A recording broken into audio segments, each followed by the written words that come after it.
Oh, I got a bad three things. So You got things? I got things. Yeah. Number one thing, especially. Okay, cool. Good. I've been hoping for a soapbox. Oh wow! I don't even want to know what it is yet. Don't even tell me. Let's be surprised. That way we can go, what the fuck? You right. brought that up? What's wrong with you?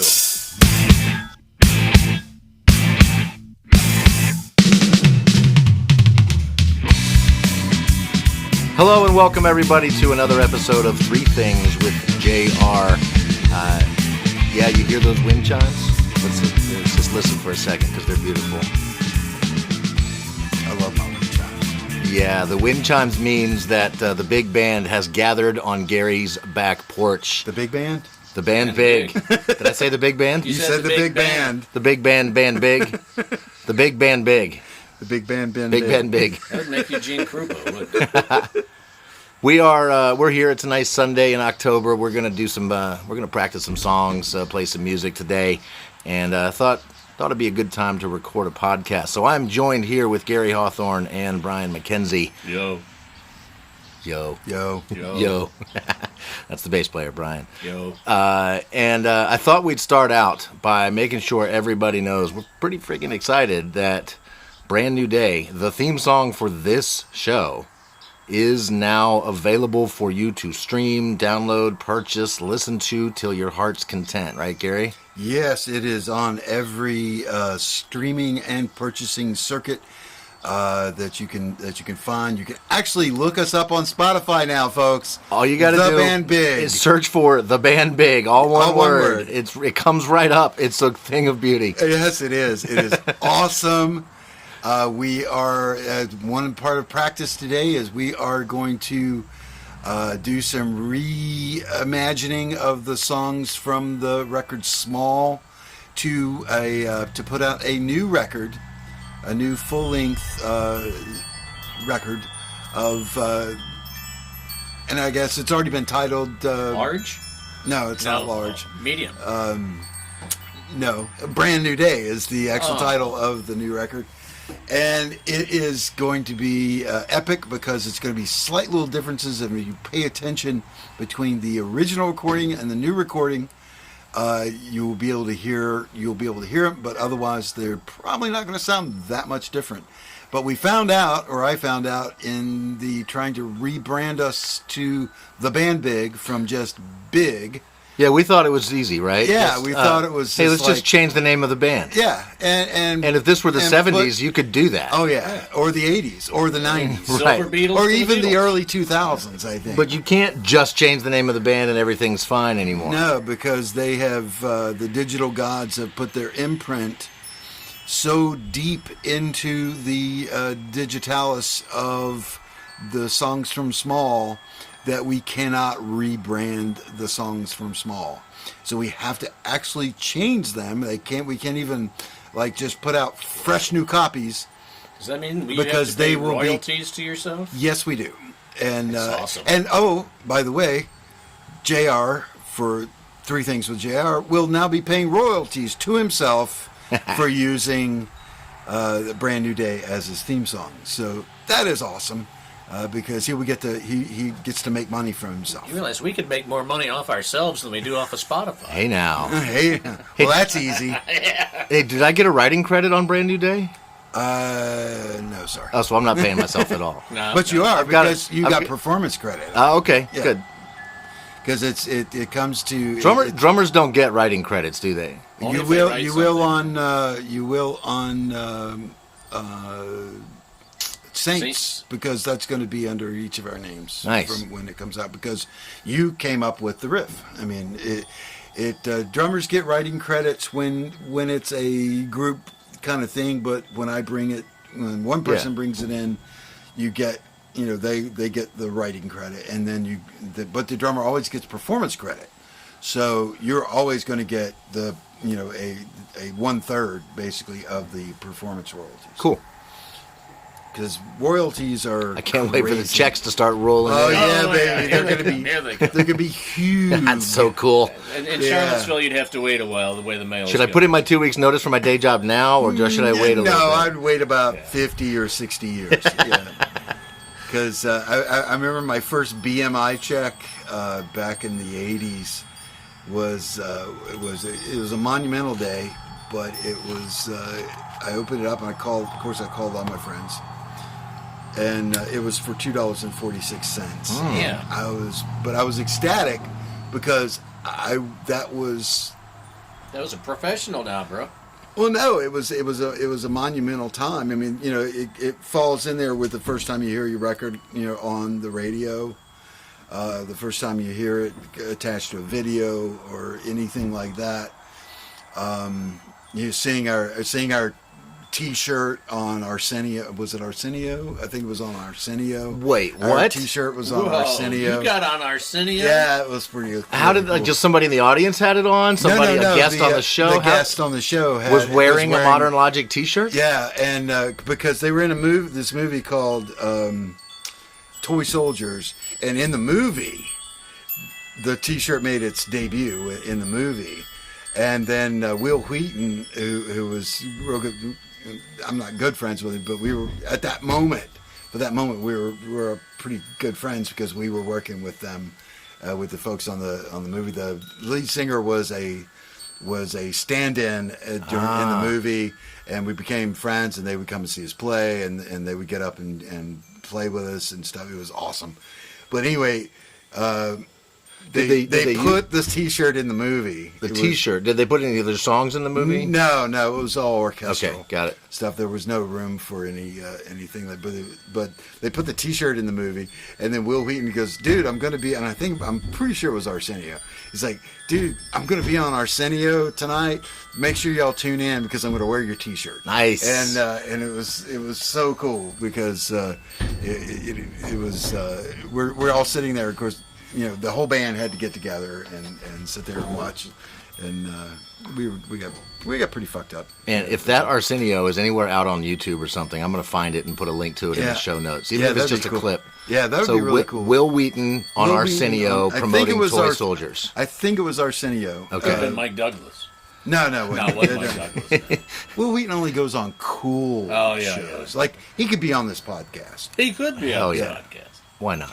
Will Wheaton, if you're listening, you could be on this podcast. We'll see if we can tag him in the post somehow. Yeah, give a call, man. So the big news is the band big. The big band. The big band big news is that you can now find us, at least one of our songs, our newest song, I dare say our best song, on all the places where you find music, and please go listen to it, share it with your friends, tell people about it, and go to the website because I'm working on the website too. We're putting in recording notes now, as well as the lyrics to the songs, and then other links to like our official charity, which is Accessible Music Project, and then now we're linked forever with Mason's Closet, and certain things are really, really cool on the website. TheBandBiG.com. And our unofficial charities, which are us. Yeah. Well, no, it's Brian. Yeah. Save a bass player. Save a bass player. Yeah. For just $12 a month, you can make sure a bass player has something to eat. The noises you're hearing are the metal patio table that the mic is sitting on, that Gary's banging on, and glasses of shots are going around.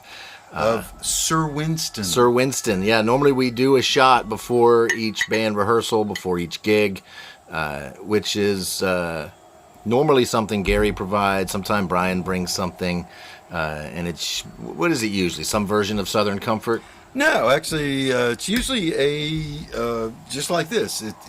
A flavored bourbon or whiskey of some sort. Yeah. Irish Mist. Irish Mist. We've had peanut butter whiskey. We've had peanut butter whiskey. Yeah. That was weird. I mean, I like all things peanut butter, but it was good. I'll take peach over peanut butter. Even she in who whiskey. must be obeyed loved it. Yeah. So I'm not the biggest drinker in the band, so normally I just drink whatever the boys Any provide. room that I'm in, you're not the biggest.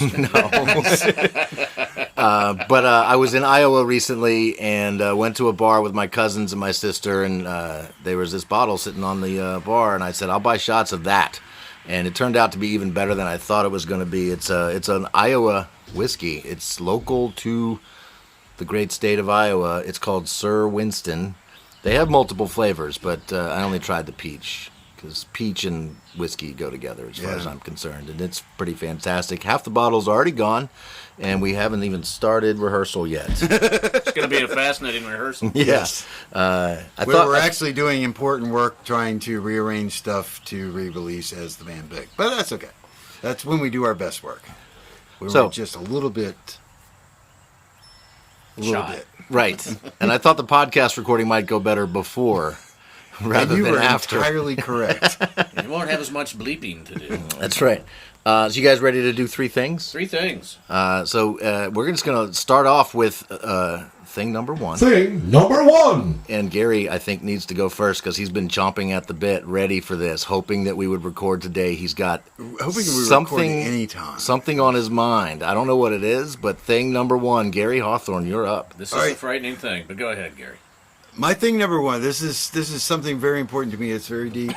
It is the dearth of jobs, or the people complaining about people not wanting to work, and it's really it's gotten under my skin because basically one thing that everyone is ignoring is the fact that there were prior to the pandemic, which was now we're now a year and 8 months past the beginning of the pandemic. Okay, prior to during the pandemic, that was a bizarre, weird time. Okay, that was unheard of in modern history, that the entire country would shut down. Prior to that, there was an issue in the job market in that people were having to work 2 and 3 jobs just to break even.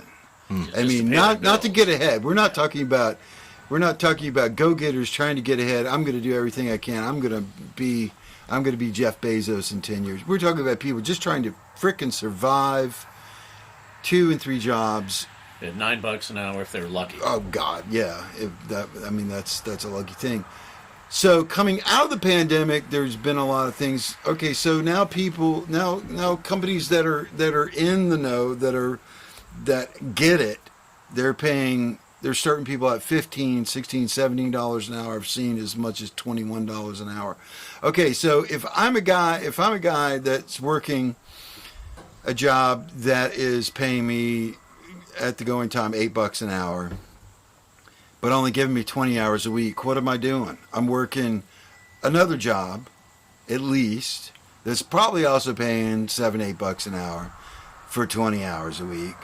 All right, so I still don't have enough to even pay for my apartment, let alone raise a family. So I'm working a third job at $8 or $9 an hour because no one was, this is pre-pandemic. No one's working before, they're working 20-hour a week jobs. Everything is going along. So coming out of the pandemic, the companies in the know are going, well, we're going to have to do something we're going to have to sweeten the pot. Oh yeah, they're raising their rates to $15 an hour, but they're also, instead of hiring you for $20 an hour, for 20 hours a week, they're hiring you now full time. Mm-hmm. So now you get benefits. So that the person that was working 3 jobs at $8 an hour just to make ends meet, God forbid anything ever happened to them, like COVID, now they've got a job at 40 hours a week, benefits, even though it's probably costing them a good chunk of their money. And they're making more per hour. And they're making 15 to $20 an hour, which is over double what they were making before. They no longer need to get 2 other jobs. So those 2 other jobs are now out in the ether. They're free up. So anybody that's out there trying to hire 20-hour a week, $8 an hour job owners struggling. They're the ones that are struggling there, but they're the ones that are the most pissed off. And they're like going, no one's willing to work, blah blah blah, because because of the government. It's like, no, it's not the government. It's because of the economy. It's because of you. Yeah, it's because from the entire time that they were working for slave labor, you kept going, well, if you can find something better, take it. Well, guess what? They did. And they did. So shut the fuck up. Offer full-time with Benny's and gets you some employees. That is what it's going to take. It's not $15 an hour now. It's $15 an hour plus 40 hours a week, which gets you into benefits. And if you don't offer benefits at all, then vote to get universal health care.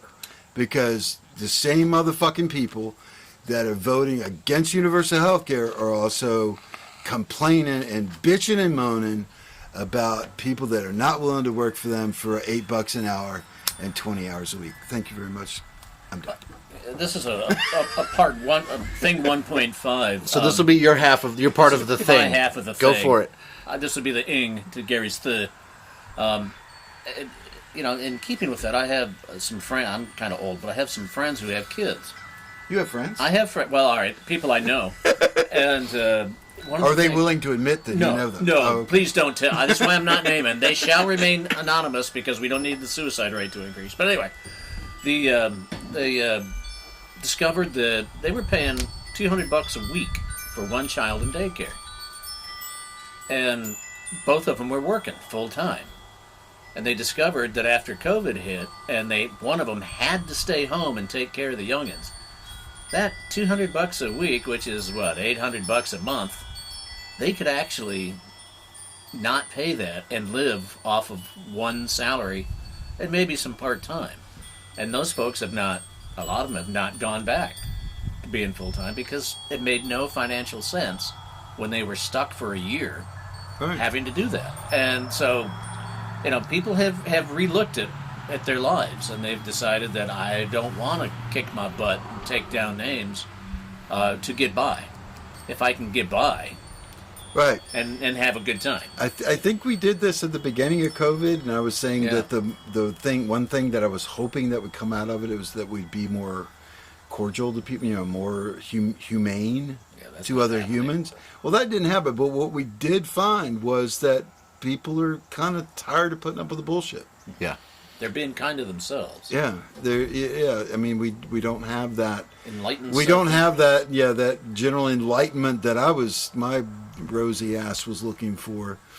But what we do have is like people have found their worth a little bit. They've gone all Ayn Rand on us. Yeah, it's like, hey, wait, this is for me. Screw you. Yeah, it's come to the point of, okay, yeah, I don't need to do this anymore. I realized that I could make it without doing it. And another thing is, one other part to the dearth of people looking for jobs is that a lot of people being, furloughed and or laid off and or fired due to the pandemic had to come up with something, so they took what they were doing as a side hustle, or they took their hobby or their talent and literally turned it into a business. I mean, it's not a big business, it's a one person, whatever it is, whether it's cleaning offices or houses or painting pictures or photography or dog walking or whatever.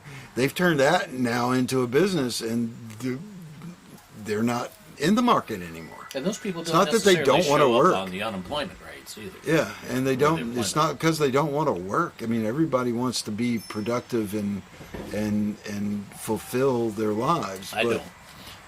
Well, I'm but a bass you're player. old. Yeah, but I'm you're a bass old. player. Yeah. We need some young truck drivers. Yes, we do. That's an interesting part of this, right? Because I know that trucking companies are paying more.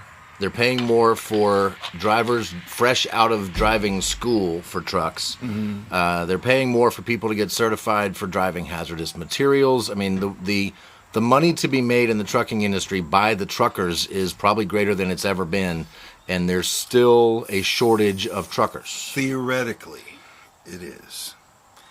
But I've had a few friends that have gone through that process, and there are some serious caveats, and that is that in order to get into it, you sell your soul to the company store. kind of thing, because you gotta leverage your first truck, and it's kind of like a buy here pay here kind of car. Like you're going to the car lot and you got no credit, and you get a buy here pay here thing. It's kind of like getting sponsored through med school, but you got to go be a doctor in Alaska for 6 years exactly first. in they're town making a television show out of it. Northern Exposure.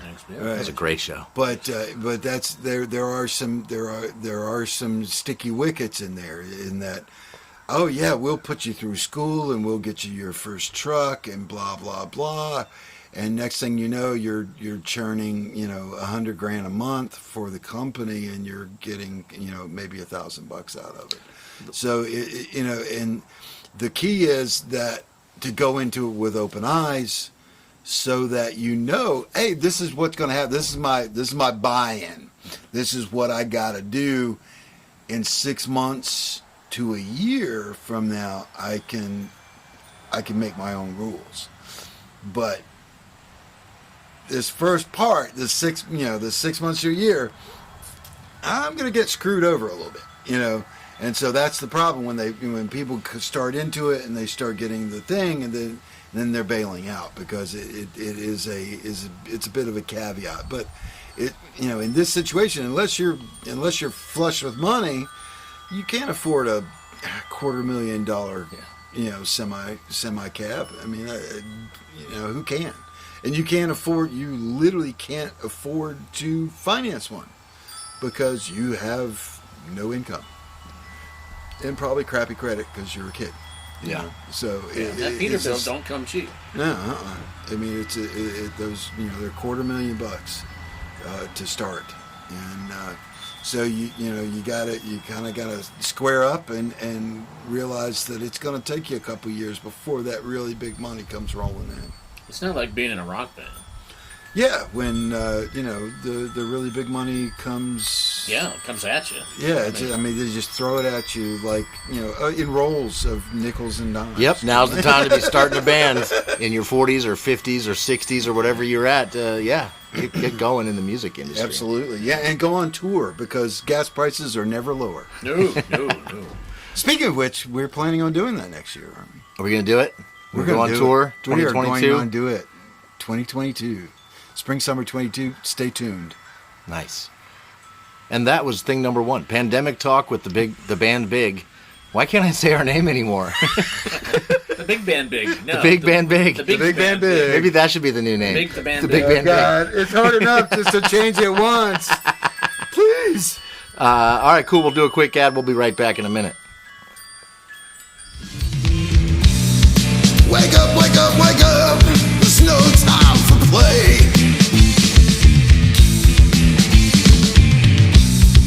Get up, get up, get up. It's a brand new day.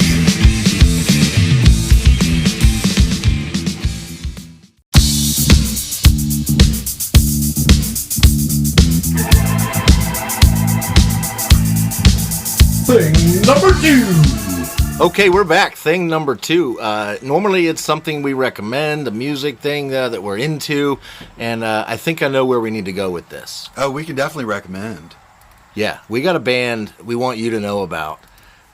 We want to share a stage with them again, because we did a few weeks ago at the Battle of the Bands here in Charlottesville, and they kicked ass. We would love to open for the Kings of the Wild Things. They're a pretty young band out of Baltimore. Baltimore via Fredericksburg. Something like that, It yeah. sounds like it. I think they were from Baltimore. Right, yeah, that's where they're based. Yeah. But for some reason, they have ties to Fredericksburg also. So they won the Battle of the Bands. They brought a ton of people. These were, 4 young dudes, and their dad And their is dad, the drummer. yeah, the dad was the drummer. I talked about them previously on the And podcast. sadly, they were the dad awesome. was actually younger than we were. So Yeah. he's like, "Oh, we don't want to talk about age," I'm like going, "No, we don't." Nope, you're right. Let's move on. Check them out. They are out there. They do have recorded music you can find online. Kings of the Wild Things. I don't know if this was kind of unexpected, was just how nice they were. Yeah. Oh, Everybody. not really. That's not unexpected to me, but it was how they they accepted us as being literally older than their dad. Yeah, they weren't just nice to us. They seemed genuinely interested in us and what we are doing. And Yeah. like they supported us. As much as we supported them. Absolutely. You know, They made us want to support them. And then we and- saw them play and we were like, well, they didn't even need to be nice because they're awesome. Yeah. They were great. I mean, it was. But the funny thing was, it was like, you know, like I'm standing there next to their dad, and you know, he's about JR's age, and Is that old? that young. That young? That young. I think he might be younger than me. I think he was. I mean, his lead singer kid was like only 21, No, right? 20? Yeah. So it's very conceivable that his dad was younger than me then. But the fact that they actually gave us credence at all was pretty cool. But then, you know, they were coming up to us after our set and going, dudes, you guys kicked it. You Yeah. know? And it wasn't like, holy shit, how did you not die during your set because you're so fucking old? They never asked me if I almost broke a hip on the trip. You know? And I appreciate that. Yeah. 'Cause I almost did. But But check those guys out. They are phenomenal. And if you like any of I mean, it was definitely 90s pop punk. I mean, they were. I heard lots of that influence in there from all the 90s, you know, pop punk biggies, the Green Days. Yeah, they and had the sound reminded me of that song, like "Semi-Charmed Kind of Life," you know, stuff like yeah. that. Maybe some Blink 182. Right, yeah. They really high energy, fun lyrics. Lots of bouncing. Lots of bouncing. they Yes. apparently play around UVA a lot. And Yeah. that's what So they're down in this area a lot, but also all over the East Coast. Yeah. And hell, they might be part of our. We might go on tour with them next. If they'll have us. Oh, they'll have us. Cause, Yes. Because we give them grounding. Do I have to And they paint love my fingernails sunglasses. Plus, we can get them into the bars where Yeah. 21, Yeah. 21 and up. Yeah, they're my kids. Come on. Come on. Yeah. And the bartender goes, "You mean your grandkids, right?" I'm like, no, come on, man. So, Kings of the Wild Things, there should be a link to their stuff somewhere in the show notes here. So you can go find them, and please check them out. While you're, looking for them, you can listen to Brand New Day. And go to TheBandBiG.com. TheBandBiG.com. Not TheBigBandBig.com, but TheBandBiG.com. All one word. TheBandBiG.com. I think that's a solid thing number 2. I bet we all have different things for thing number 3, though. Who's ready? No, we don't. Who's ready for thing 3? Thing number 3. Well, I guess I am. We did something really stupid on Friday. It was the woman of the horse's birthday. She turned a decade. We won't say which one, but she's younger than me, so rob the cradle. But she did turn a decade, and it's a pretty You go, major girl. thing. And Brian's got an interesting way of referring to his wife. So we decided that we were actually going to go out and pretend that we had money. Oh. And Ooh, so that's dangerous. We went to a new restaurant that just recently got going out at Keswick. At the Keswick Resort. That's really Keswick. pretending you have And, money. Yeah, just really pretending. It's called Marigold. Marigold. And I had, in my job there with the Word Factory, I actually got to meet the chef. And the chef has 5 restaurants in New York City, 1 in Singapore, 1 in Hong Kong. And Charlottesville. Yeah, No, and not Keswick. Keswick. And his name is Jean-Georges. His last name is, I cannot remember, but it's German. He grew up in Alsace. He was a great guy. You meet people and you think, okay, this guy's, he's got 5 of those fat man things, Michelin dudes, he does all this stuff. Yeah. He's got like 5 Michelin stars. radials or whatever they do, and you think, okay, well, this guy's, he's successful. He's a food artist. He's going to be like, Gordon Ramsay or something and be a real jerkwad. Pretentious at the least. Yeah, he was just an amazingly nice guy. Enjoyed talking with him, and decided that the place is beautiful. And decided, well, we'll save money because I knew it was not going to be. I mean, Burger King's a little out of my price range, so we usually go to McDonald's. But it was absolutely wonderful. The food was amazing, and get this, okay, the waitstaff was so cool. we ordered a bottle of wine because that's what you do when you reach a certain decade, you know, and you're taking your significant other wife's person out to dinner, you know, to celebrate this thing. Just because she won't admit that she's married to you, Well, you can't blame her for that. you can advertise it all you want, man. So we bought a bottle of wine, and it was a local wine. I'm trying to remember what it was, but it was from Early Mountain. It's very good. I had salmon, she had sea bass, and it wasn't on the table. And I said, "Where are you going with my bottle?" Because she poured us, you know, we tasted it, yum. She poured us a glass, and then she walked away. I said, "Whoa, where are you going with the bottle? I bought that. You're not going to give it to somebody else, you know." And she said, "Oh no, when you need some, I will bring you some." I'm like, "The hell you say?" You know, by darn, I get almost down to the bottom of my glass. Boop! She just like beams down from the Enterprise, pours us a little extra wine. Zip! Scotty beams her back up. It was like, whoa, this is cool. Wow. And it was, you know, I'm looking at this menu, and it's like all this stuff. I mean, they had cauliflower. You know, if you're a vegan, cauliflower. And the sauces were amazing. Everything about this was just great. The view was good. The food was amazing. And at the end, because you know me, I can't go, "Oh, we're here for her birthday." And I didn't tell her what decade. I didn't tell anybody. But so pretty much the whole friggin' restaurant knew that it was her birthday. And they came out with this really little ice cream and caramel thing. One little, you know, candle in it. They didn't sing "Happy Birthday" or anything like that. They just came out. Well, and Michael Jackson still owns that. Yeah, that's even though he's true. dead. Yeah. And they wrote, you know, on the plate in some sort of demi-glaze, "Happy birthday, Michelle." Oh my God. Sorry, Michelle. I did it twice. Anyway. And it was just, you know, these people were so nice. You had to leave them a big tip, which means I'll be pretty much working at the Word Factory overtime for as long as possible to pay for it. It was a lot of fun. The help was great, and you know, it was Did they come and worth and the money. scrape the crumbs off like when you weren't What, looking? with a little whisk broom? Yeah. No, that was afterwards. Oh, okay.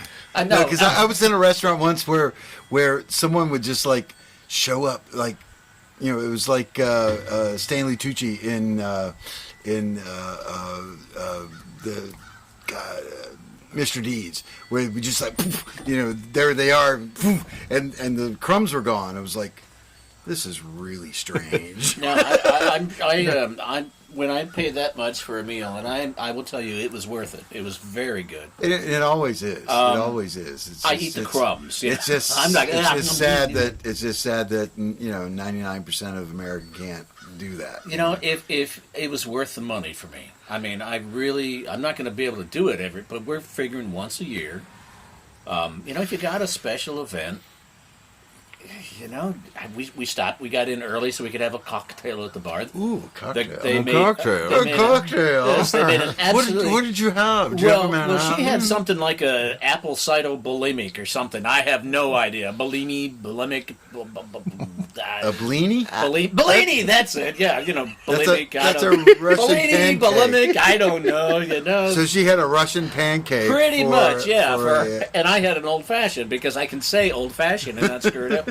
And it was great. You know, I first when they brought it to me, I went, "Oh, this is only like 2/3 of the way full." And I realized, no, it had a third less ice than most people put in it. So it was, you know, everything about the restaurant was class. I got 3 thoughts on your stupid thing. All right, 3 thoughts on my stupid thing. 1, you don't have to be a vegan to enjoy cauliflower. No, I like it's like cabbage with a college education. Cauliflower is amazing. Yeah. I love cauliflower. Always have.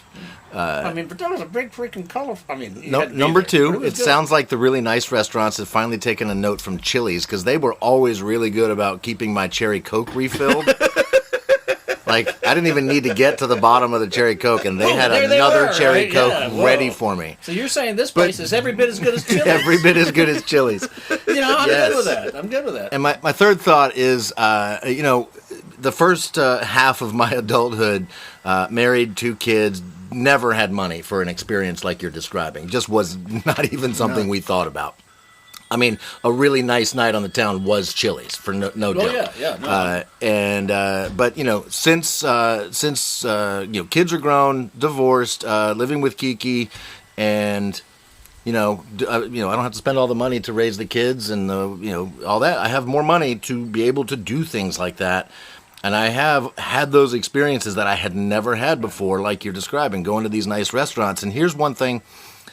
Sometimes the plate will arrive with what you've ordered, and you're like, that doesn't look very much. Right. It That's looks exactly what I amazing. thought. The presentation Oh, is it is, incredible. yeah. And it seems to me like maybe they're sacrificing quantity for quality. And I think I picture myself walking out of the restaurant hungry. Yeah. We got to go Like to Burger. Chinese We got to food, go. right? We got to Oh, go I'm get some hungry Taco again. Bell after Yeah. this to fill me up. And get a gordita pack. Yet somehow I walk out of those things more stuffed than I've ever been before. The food, it somehow they pack more food into that presentation, or it's more filling, or something about it is because it's, you're sated. Well, you know, I'm also eating way slower because Yeah.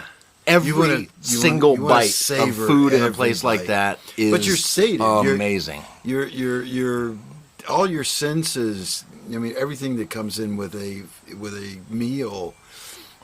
We've grown so used to just garbling down whatever's in front of us with lots of starches and so forth. Yeah.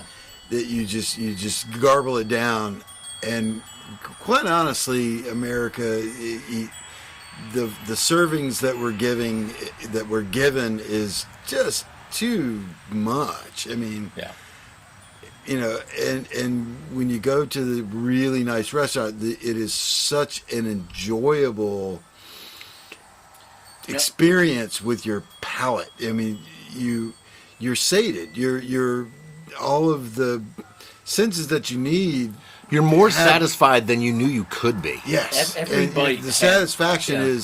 is just way more than if you had a whole pile of noodles and a little bit of crap on And top. it turns out of it. there's a reason these restaurants are expensive. Because doing that, I don't get that experience. When I pay less for restaurant experience, it's not that. No, like when no, I pay because it's just $100 for crap. just what I ate, Yeah. not the whole table. There's something about it. Like, and I wonder if part of it is psychological, like me telling myself this is going to be good, whether I think it's actually good or not. I'm not fooling It's myself it's- into thinking that. It's or is it psychological. really? It's It's, psychological in that.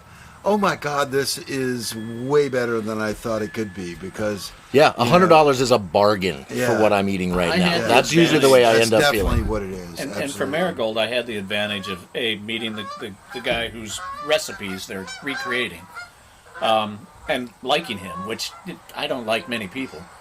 And he gave me a tour. and the feeling is mutual. Yeah, really. with And people. he gave me a tour around the kitchen, which is amazing. And the people in it were, they really, they were there for a reason. And what I really liked is that they were not afraid to tell him, this isn't going well. This thing is not, because they would come up to him while I was there and go, I think we better. And all their, he was very proud of the fact he gets all his veggies locally. He gets all of his meat from local artisan, farms and stuff. And that you're paying for. I mean, you pay for that if you take it home and cook. Right. And I just And a lot of people don't understand that. If you're paying $45 for a steak at a local thing, or just right. Linda and I just went out for for our semi-annual quest into semi-fine dining, and we get seafood at Rhett's River Grill if you want to sponsor this podcast, but they also do steaks, and whenever we've had a steak there, it's been amazing. But now there's their ribeyes $45, which is it seems kind of steep until you remember that. Well, they get it from the farmer down the road. Right. Yeah. This is not. They're not getting it from Cisco. They're not getting it frozen This isn't in a US box. It's food. not a box of frozen things coming in that you can keep for a year, whether you cook it or not. And this is stuff that needs to be cooked within a week or two. And it's been looked at by it's been grown by a person, not a corporation, but a person that has really paid attention to the health and well-being of this animal, and it's that you pay for that, but it's damn well worth it. Yeah. One of the Absolutely things I worth was it. impressed with is, of course, you know me, I'll talk to anybody, especially if I have an old fashioned in my hand. And we Or talked six. to the folks who were sitting next to us at the bar while we were waiting. We got there like say an hour early. They were from Glenmore, and they were driving out to Keswick. They do this once every month, and they have a really big meal. 7-minute drive is a real pain. But it's not just folks who are staying at Keswick. It's folks from the community who discovered it. Now they may be better than I am, in financially anyway. But they were saying the same thing. They said you will love the food. The only reason we come back here, other than the ambiance and the fact that I get to talk to the bass player from TheBandBiG, yeah, is Good job saying the band name, by the way. thank you, I appreciate that. Was they said the food is just amazing, and it was. And I highly recommend saving up some money because it's not cheap, but it's damn well worth it. And I really had a great, and everything about it was wonderful. I only felt this much guilty for spending the money.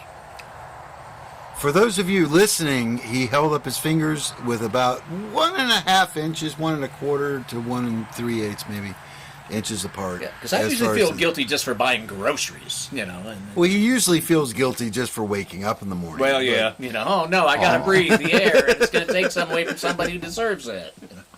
I'm finding that with this Sir Winston's Peach, what's a good chaser for this? Is a chai tea latte from Starbucks. I don't know. My Mountain Dew's doing well. Your Mountain Dew's a good chaser as well. Yeah. I'll have some of that later. Maxwell House does pretty good too. It's good to the last drop. So this might be where we end it right here, but I do want to, for my third thing, it's kind of stupid. I want to find out why didn't you guys tell me about this Facebook group Cover Band Central earlier? Because it seems pretty fun. It is hysterical. Did you isn't it? finally? hilarious. We've been telling you about it for 2 fucking years. Come on, man. It is hysterical. Oh, I was in one, a great one the other day about the guy that got fired from his band. Yeah. And So here's the thing. I'm not getting all of it or something because the reason I didn't join was, I think the reason why you guys wanted me to join with this Facebook group is because you guys kept talking about how much debate and discussion there was about cover songs and how to do them, and I'm like, I don't need to be a part of that debate at all. But my experience so far, and I haven't dove into the comments on anything yet. oh, you got no. It's the just comments it's are just a bunch of everything. really funny memes about music that I'm like, yep, that's right on. Yep, that's right No, on. no, That's no, no, hilarious. No, Oh, you've So- got yeah, to you go in got- the comments. you- The comments are everything. So it's not enough to be You- on you- Cover Band Central. I gotta read the comments. No. The comments are everything, and you'll notice. I mean, because this is huge. I mean, this is what's 25 or 35,000 Yeah, people worldwide. So there's people from Australia and England and Germany and God knows where else, wherever there's cover bands that are a part of this. And obviously each country has its own different things that's going on, because I mean some countries don't allow artists or however you want to classify it to work as an independent contractor. So just like California, there was a big Right, large yeah. discussion there for a while when California did their no independent contractors kind of thing. Well, they But there's reclassify nothing. people, yeah. But there's no more independent contractor than a band. Because you don't play at the same place every week. You don't play. You're you got to going. fight you're the bouncing. vendor, the venue for the money. Then you got to fight the band leader for the money. Right. Yeah. So and so there are certain geographical things going, but a lot of cultural things. But the most important part is the people who are just locked in. They're locked in yeah. with if You'll- you don't do this and you don't do this, you will suck, and you will forever be playing dive bars. Which, quite honestly, I would rather play a dive bar. Yeah, I love dive bars. Dive bars are great. It's the one I really get a kick out of. And I'm a member of this other organization called TalkBase on the internet. And you will have, there's two kinds of people: those who insist that you play exactly what was on the record, every note has to be what was on the record. But they don't understand that, you've got multi-tracks. Right. How do you? Well, now that you've made a couple of records, I can't even play what I played on the record. Exactly. And sometimes I can play better than I played on the record. Right, and Sometimes it's worse. Well, let's not go with that. Sometimes. What was that? That drummer made me do it. But no, and it's and it's funny because there are some, there are some people like us on Cover Band Central that do original music or more original music, and of course, and some of those people have a very negative, they look down their nose at the people that play cover songs, and it's like, well, that's bullshit too. But, some of the cover band people could take some notes from, what us people who have been in the studio and have done things and then come out and try to replicate what we did in the studio and go, well, I can't do that. This happened one time, or, this took me 17 takes and we did four overtracks on it. And, it's a great record. But we would never do that live. That's impossible. But God, we're so glad you're on. You're with one us of now. us now. Yes, maybe someday I'll dive into the comments. You got to dive into the comments, man. The music memes are pretty hilarious. It is a wormhole that will take you to a whole new universe, wormhole. man. Yeah, it's a wormhole that'll take you to a whole new wormhole. Yeah, and then that leads directly to a rabbit hole. Yeah, it's then a mole hole. And you'll learn that you should A, never play Mustang Sally or Wagon Wheel, or B, you should always play Mustang Sally and Wagon. But never, ever, while wearing cargo shorts. No, and sandals. Using a music stand or... Oh, no music stands. or an iPad. You should never have an iPad within 40 meters of your stage. But Paul McCartney used an iPad in North Carolina on, It wasn't an iPad. It was a Samsung tablet. Yeah, it was. It was a full-on teleprompter.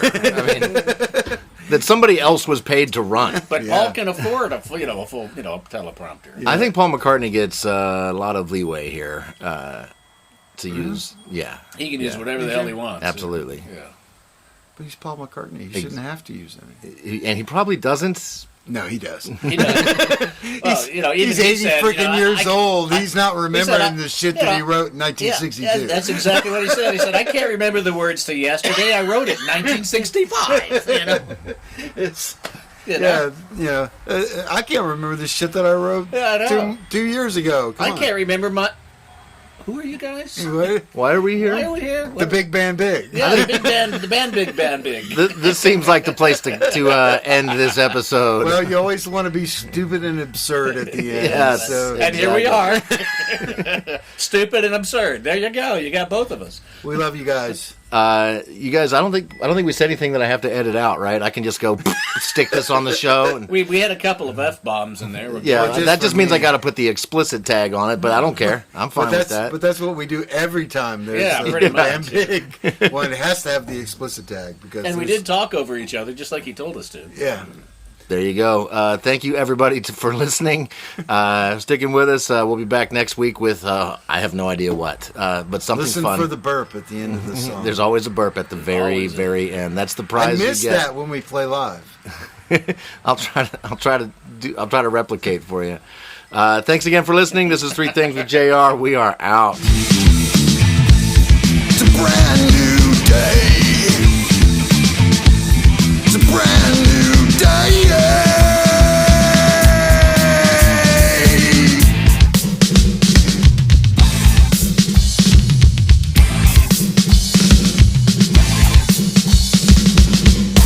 He really is on Cover Band Central. Yeah. You really signed up?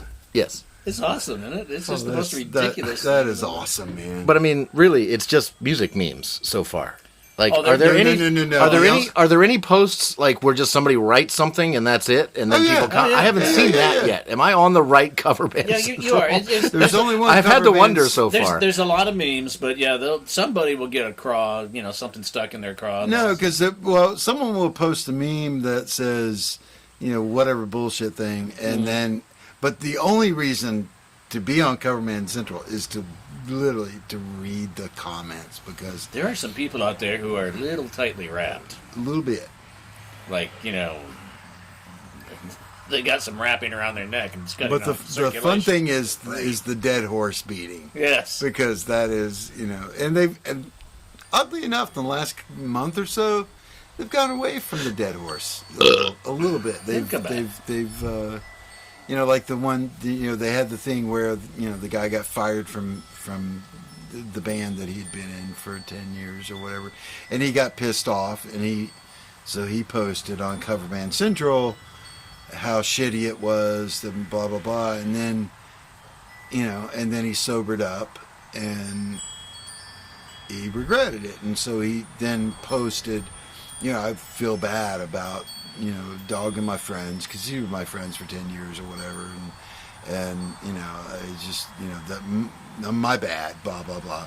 And so I mean, right now I think it's at like over 1,000 comments on it, because I chimed in because I got fired from my band, the band that I put together in 1981. In 1983, we had morphed into an entirely different band, and it was going in a very dark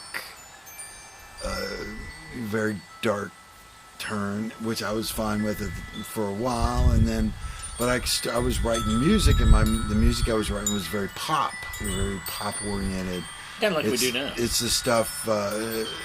We do some of it now, but it was the stuff that became Modern Logic, and I was writing that, and they didn't want to play it because they wanted to get heavier and darker, and I wanted to get lighter and poppier. And they came over to my house one night, and I'm like going, well, the whole, for like a week or two before that, I'm going, I don't know how to tell these guys that I don't think I can play with you anymore, because I want to go this direction and you guys want to go this direction.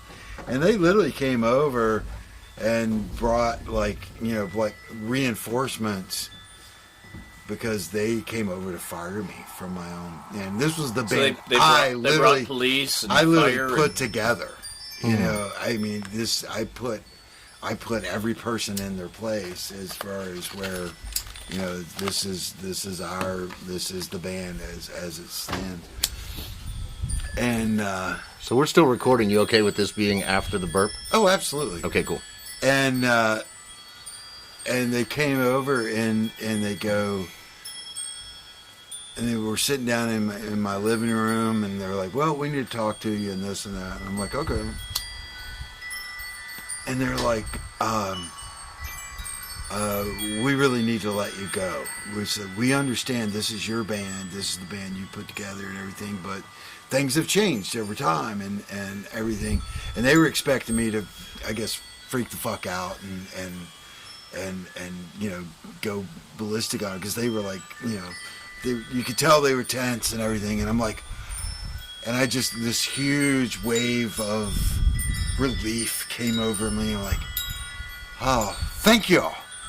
You didn't We're rage good. quit and fire the drummer or anything like that? No, I hired the drummer for Modern Logic, which actually wasn't but Modern Logic originally. It became Circle 13 because I immediately went out and found a new bass player, and I couldn't find a drummer, so I called the drummer from Cage to Be Secret, which was originally the Tees, and Mike Johnson. You're who's good at amazing. rebranding things. I'm not anymore. It seems it's but I because I was just this huge rush of, because I didn't want to bail on the guys, because we had lots of gigs coming up and everything, and I didn't want to bail on them, So I was willing to play all those out, but they come in and go, we need to let you go, and as of right now, because we can't move forward like this. And I'm like, It was just like huge breath of I relief. tried out for a band, And I'm like, bass thank player once. y'all, because that's the best thing, and they were, because it was the bass player and the rhythm guitar player was there, because Mikey didn't want to deal with that shit, and I'm like, oh, thank y'all so much, for letting me go, and they're just looking at each other going, what the fuck is this happening? What do you mean he wants to leave? Yeah. I'm like, What's wrong with us? I'm like, this is You can't leave. Yeah, it's like this is a big load off, because I didn't want to bail on y'all and everything. You've been fired from a band? I didn't get fired. I tried out for a band, and I just wasn't a fit. They didn't fit what I wanted. Oh, that was to probably do. the bands that we both got fired from. And I was about to ask. Is and this... the drummer called. I liked the drummer. I thought I could play with this drummer, but the other guy, I just didn't really fit with him. And so the drummer called me and said, I just don't think you're a fit. And I'm like, well, that's good, because you're right. I really don't fit. So was that Pale Blue Dot? Are you talking about Pale Blue Dot? That's the one. Yeah. Yeah, because then the drummer got fired from Pale Blue Dot. Which, Luckily, I was never hired by Pale Blue Dot. I just played with them. I was a founding member of Yeah. Pale Blue Dot. We rehearsed in my house, and I got fired on my back porch the day before we were going to go into the studio to record. I'm still a little salty about that, but I've actually talked with Tony on this show Tony's a great about guy. that, and Yeah. there are no hard feelings about it. I still consider him a friend. I'm still a fan of Pale Blue Dot and They're their good music. fans. They're great. They're And amazing. And they got a bass player now. It was awesome. I can tell you Oh this my though, God, if they'd have Turtles. stuck with me, I guarantee you I could have done the recording and done it awesomely. And they'd still have me as their drummer rather than having gone through 4 or 5 drummers since. Well, from the band Big perspective, that was the best thing that happened. Yeah, I don't know if I'd have time for the Things. BandBiG if I was still in Pale Blue Dot. You are correct. Yeah. So the band Big probably wouldn't exist, because JR is integral to We would the just band be Big. Because he and I we started Big when he begged his way onto my solo show. When I said, hey, I'll bring you the PA, and you thought you were going to run, I'm like, no, I'll stay here and run it. And then Yeah. I was like, hey, I brought this African drum with me. Can I just play it while you're playing? And you're like, okay. So, and it kind of worked. Yeah, it kind of worked. And Then I bought multiple cajones, and it was a thing there for a couple it became years. a thing. Yeah. And so without Pale Blue Dot, Big wouldn't exist in this as we do now. So that The band Big. the band Big, or Big, or either one of them. or Or Big Big the Two. band, Big the band, Big Big. the band, The big band, big band, big. And you had the big band, or you had the big. You had Big 2 for a while, and Big 3 and Big 4. That's true. We did that. Yeah, we did that. And if we ever go out and do duo stuff again, we'll probably go back to the band Big 2. Band Big 2? Yeah. Or the big band, big band. The 2-band, big band 2. The two big band, big. We're at almost an hour. I should probably stop recording. I this. think We we probably should. should. We need to get. We some need to go work play done some music. Yeah, let's go do something. before we fall over. Thanks for listening, all. Thanks. Ciao.